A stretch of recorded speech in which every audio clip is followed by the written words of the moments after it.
Jacques chapitre 3, 4, Jésus dit, voici même les navires qui sont si grands et que poussent des vents impétueux sont dirigés par de très petits gouvernails au gré du pilote. De même, la langue est un petit membre et elle se vante de grandes choses. Voici comment un petit feu peut embraser une grande forêt. Jésus présente la langue comme étant un gouvernail. Ça veut dire un volant. C'est-à-dire que ce que tu dis oriente ta vie. Ce que tu confesses donne la direction que ta vie va prendre. Tu peux vouloir aller dans un endroit donné, mais si tu braques, tu vas aller tout droit. Mais si tu braques à droite, tu n'iras pas tout droit, tu iras à droite. Tu peux vouloir aller à droite, mais si tu braques à gauche, tu iras à gauche. Donc, la langue, selon Jacques chapitre 4, est le volant de la vie d'une personne. Je peux vouloir réussir, mais si ma langue braque dans ma vie est que problème, ma vie est que souffrance, je n'irai pas vers la gloire, mais ma bouche va orienter ma vie vers l'échec. Ne parlez pas pour faire des constats. Je suis en train de t'expliquer comment on rend la bouche puissante. Amen. Comment on rend le langage puissant pour qu'il le conduise vers la vie. Comment un homme peut rendre ses paroles redoutables pour lui donner le caractère qu'il veut. La plupart des personnes, leurs paroles ne sont pas redoutables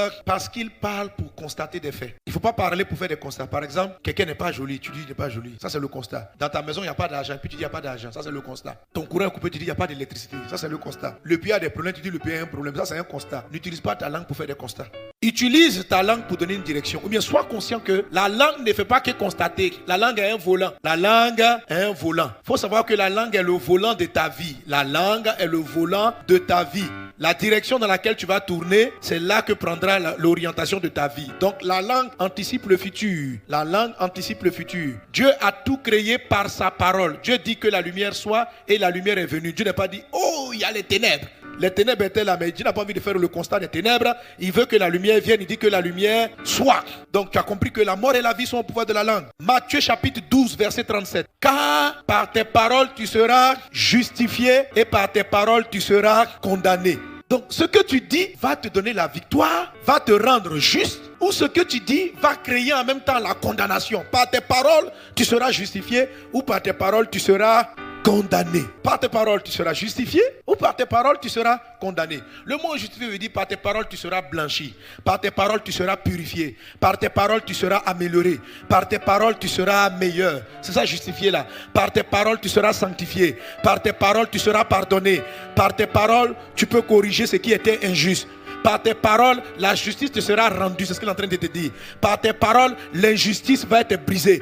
Par tes paroles aussi, tu peux être condamné. Par tes paroles, on peut te jeter en prison. Par tes paroles, tu peux être condamné à la misère. Par tes paroles, tu peux être condamné. C'est-à-dire, toute malédiction est une condamnation qui vient dire, toi tu n'enfanteras pas. Par tes paroles, tu peux être condamné à la stérilité. Par tes paroles, tu peux être condamné à la pauvreté. Par tes paroles, tu peux être condamné à l'échec. Par tes paroles, tu peux être condamné à la misère. Dieu a tout fait par sa parole. Et Dieu t'a donné aussi le pouvoir. Tu dois, par l'Esprit du Seigneur, utiliser l'arme de la parole. Alors, la première des choses, donc, comme on a lu dans le document, c'est ce que j'ai appelé la sagesse. Bon, j'ai cité 3 sagesses. Il y a la sagesse du silence, il y a la sagesse du parler, et puis dans la bouche aussi, il y a l'alimentation. Il y a ce que tu fais entrer dans ta bouche. Donc, il y a ce qui sort et il y a ce qui entre. Il y a 3 sagesses là qu'on peut trouver sur le serpent par ses paroles ou bien par sa bouche. Si tu veux être quelqu'un de fort, si tu veux avoir du caractère, si tu veux être quelqu'un d'influent, sois silencieux. Ne parle pas beaucoup. Parler beaucoup t'affaiblit. Parler beaucoup finit par engendrer de la folie dans ce que tu dis et ta vie prend différentes directions. Tu dis des choses, mais tu ne sais même pas que tu les as dites hier. C'est-à-dire que tu ouvres trop vite la bouche. Tu parles trop vite des choses. Tu t'exprimes trop tôt, trop vite. C'est pour ça que ta vie est instable et que tu n'arrives pas à avoir l'influence que tu aurais dû avoir. Le silence, même un insensé, quand il se tait, vous savez qu'il y a un gars qui est bizarre, tout le monde sait qu'il est un peu fou. Et puis, les gens parlent, chacun donne son avis et lui il ne parle pas. Même regardez une femme, quelqu'un parle, vous êtes dans un groupe, tout le monde donne son avis. Vous parlez pendant 3 heures, il n'a pas dit un seul mot. Est-ce que vous savez que quand il va vouloir ouvrir la bouche pour donner son mot, tout le monde va se taire? Parce qu'il est rare. Le silence valorise la parole. Le silence valorise la parole. Quand on t'entend sur tous les sujets, alléluia, sur tous les sœurs, c'est souvent que vos enfants ne vous écoutent pas. Parce que tu donnes trop de... Je ne sais pas dire ça, lève-toi, maintenant, tu trouves que papa n'est pas... Souvent les mamans trouvent que les papas sont pas très sages. Mais en fait, comme les papas sont rares, quand papa dit à l'enfant, lève-toi, c'est différent de ma maman qui est là. Lève-toi, assieds-toi, va te laver, Donc le jour où maman dit, ne sors pas là, ça n'a pas de puissance. Mais papa, il ne parle pas beaucoup. Amen. Il ne parle pas beaucoup.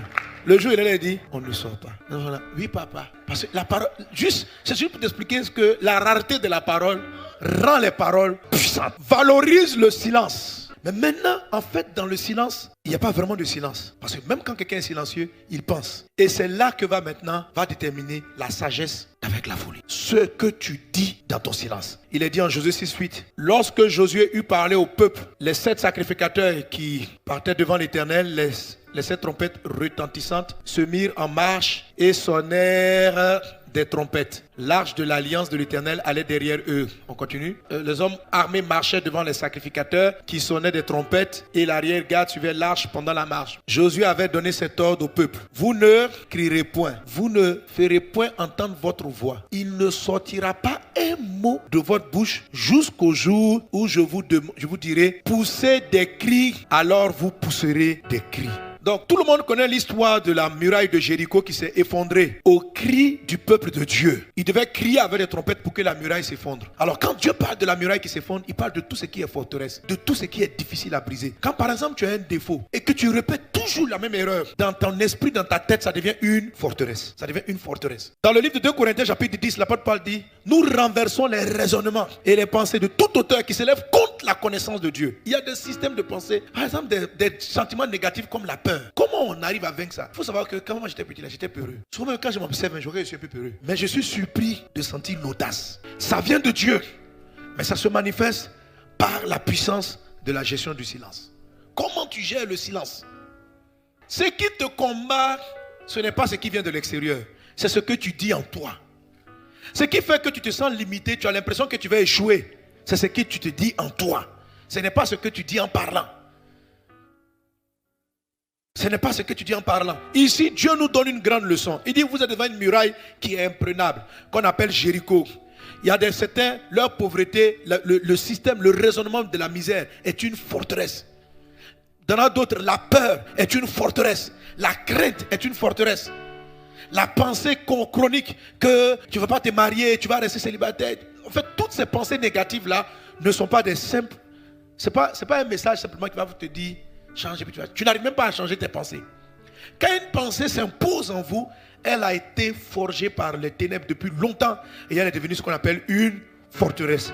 Les forteresses se forgent et se font et se défont. Pas par ce qu'on dit à haute voix, mais par ce qu'on dit en soi-même. Est-ce qu'on est ensemble? Donc le silence, c'est l'art de ne pas parler, mais de travailler ses pensées.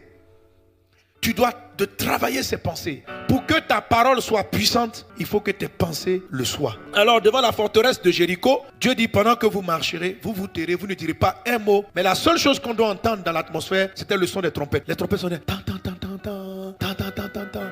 Mais le son des trompettes est un son qui glorifiait Dieu. Les trompettes, ça veut dire Dieu est grand. Les trompettes, ça veut dire Dieu vient. Les trompettes, ça veut dire qu'il est vivant, il est puissant, il est au-dessus de tout. Donc pendant 6 jours, les Juifs, les Hébreux étaient en train de marcher. Les Hébreux étaient en train de marcher autour de la muraille. Et tout ce qu'ils entendaient, Dieu est au-dessus de tout. Donc ça fait bizarre, hein, vous voyez, non? La muraille est là. Puis vous voyez des gens qui marchent sans parler pendant 6 jours. Puis ils regardent la muraille. On ne devait pas dire un mot. Quand tu es devant un danger, une chose que tu n'arrives pas à vaincre, prends du temps, beaucoup de temps de silence. Et même dans tes moments de prière, fais tes prières silencieuses. Il y a des prières où tu dois parler à haute voix, mais trouve des moments de prière du silence où tu es là. Et puis tu te dis en toi, qui est cette muraille devant Dieu? Qui est cette forteresse? Qui est cette forteresse? Tu dois te dire en toi-même, tu dis, mes parents sont pauvres. Je suis né dans une famille pauvre, mais je vais réussir. Dans cette boîte-là, moi je vais réussir. Tu te dis ça en toi. Jésus avec moi, ça va aller. Jésus avec moi, la muraille là va tomber. Jésus avec moi. Amen. Faut pas être comme les gens qui parlent trop, qui sont dans l'église.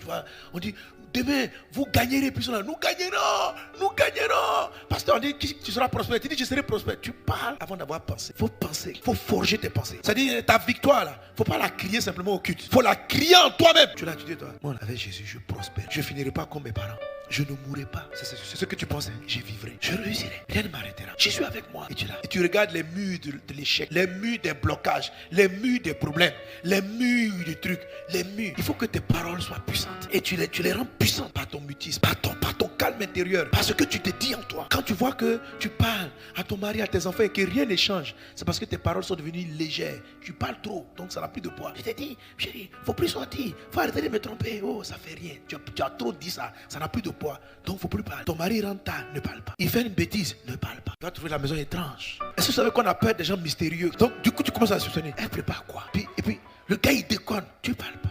Tu souris sur moi. Mais tout ce que tu me dis, toi là, tu vas changer. Ah, Jésus, tu changeras.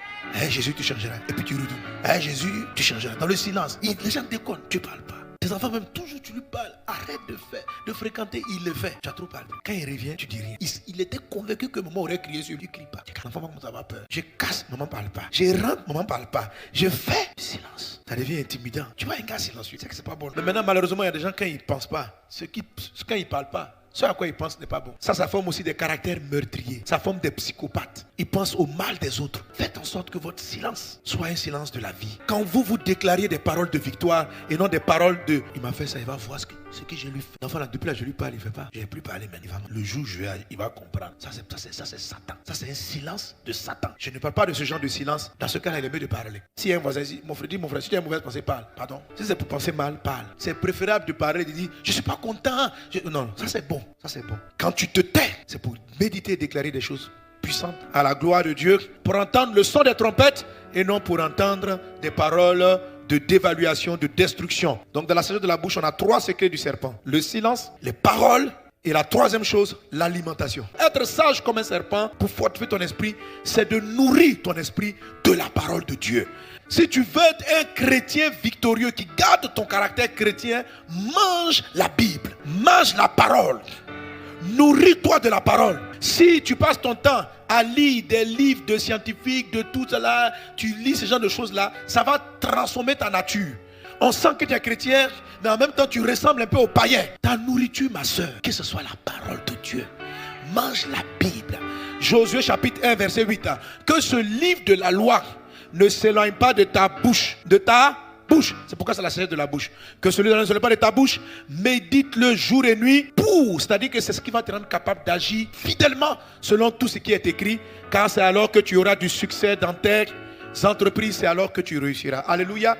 La réussite est basée sur l'art de ce que tu mets dans ta bouche. Et la bouche ici c'est quoi? C'est la parole de Dieu qui doit rentrer dans notre bouche spirituelle. Médite la parole, médite la parole. Si tu veux être quelqu'un d'influent pour le royaume de Dieu, si tu veux avoir du caractère, tout est ton programme de méditation. Mange ton aliment qui est la parole de Dieu. Nourris-toi de la parole de Dieu. Aie du temps de lecture. Aie des temps de méditation. Donne-toi cette discipline. Même si tu lis ne serait-ce qu'un seul verset, c'est bon. La saison passée, pour ouvrir le ciel, je t'ai parlé de la prière. Mais pour être influent, il y a la prière qui ouvre le ciel, mais il y a la lecture, il y a la méditation. Discipline-toi, nourris-toi. Vois vraiment la Bible comme étant ta nourriture. La nourriture de ton identité de champion. La nourriture de ton identité de vainqueur. Mange la parole. Lis ta Bible. Un chrétien qui va être très très très fort, c'est quelqu'un qui prend toute la Bible. Vous savez, dans la parole de Dieu, il y a des enseignements, par exemple, sur les Écritures et des enseignements sur la puissance. Jésus pouvait dire, vous êtes dans l'erreur parce que vous ne comprenez ni les Écritures ni la puissance. Une grave erreur de beaucoup de chrétiens, c'est de trier les arêtes de la parole. C'est-à-dire, ils arrivent, ils mangent. Quand Jésus dit, vous ferez des miracles, là, eux, ils enlèvent ça. Ah, c'est pour les pasteurs, ça no go. Et ils prient pour les malades. Quand ils mangent la parole de Dieu, on dit, vous guérirez les malades. Ah, c'est pour ceux qui ont le don de guérison. Puis prend. En disant, tu prends quoi? On dit, non, moi j'aime la parole, tu aimeras ton prochain, tu fais ça. On dit la parole qui dit, donc il y a des gens qui font, c'est-à-dire que quelqu'un prend la Bible, ils sont comme moi, le poisson là. Ils enlèvent des parties, et puis ils prennent la chair qui les arrange. Tu sais pas ça. Il va te manquer quelque chose. Sois sage, comme le serpent. Si Jésus a dit que tu as besoin des dons spirituels, avale ça. Et puis commence à marcher dans les dons spirituels. Alléluia. Tout ce que Jésus a dit est précieux. Tout. Il dit, il ne va même pas disparaître un seul trait des lettres. Ne trie pas la Bible. Sois ce que la Bible dit que tu sois. Tout ce qui est écrit. Ne tombez pas dans le piège de manger à moitié le poisson. Ici, notre poisson, c'est la mange toute là. Toutes les promesses qui sont à l'intérieur font partie de ton héritage. Prends-les en entièreté, en puissance. Un chrétien qui ne mange pas la puissance, qui intrie ça, il sera fragile. Qui ne mange que les textes, il est là, il est écrit. Et puis, tu n'es pas puissant, tu seras fragile. Tout, Dieu dit, tu auras les dons. Tu dis, je reçois. Il dit, tu chasseras les démons, tu reçois. Il y a trop de chrétiens qui ne savent pas chasser les démons. Dès que quelqu'un, si leur bonne se manifeste dans la maison, il fait, j'ai un démon. Appelle le pasteur. Mais pourquoi tu lis seulement, pourquoi tu manges, sois patient, et tu ne manges pas aussi que tu chasseras les démons? Il faut expérimenter ça, mange. Tu dis, je dois chasser. Je peux chasser? Oui, tu peux. Prends et puis dis, esprit impur, quitte ma nounou au nom de Jésus. C'est un verset aussi qui dit, en mon nom vous chasserez les démons. Si tu me dis qu'il est écrit, les pasteurs chasseront les démons, j'allais te dire d'accord, il est écrit. Voici les miracles qui accompagneront ceux qui auront cru. En mon nom, ils chasseront les démons. Alors n'écoutez pas les gens qui vous font croire que vous ne pouvez pas chasser les démons et que c'est réservé seulement qu'à une catégorie de chrétiens. À tous ceux qui auront cru, il a donné le pouvoir de. Donc j'ai le pouvoir. Pourquoi tu tries ça? Pourquoi tu tries? C'est là où il y a la puissance même là qui fait que la Bible est douce. Que Dieu te bénisse abondamment.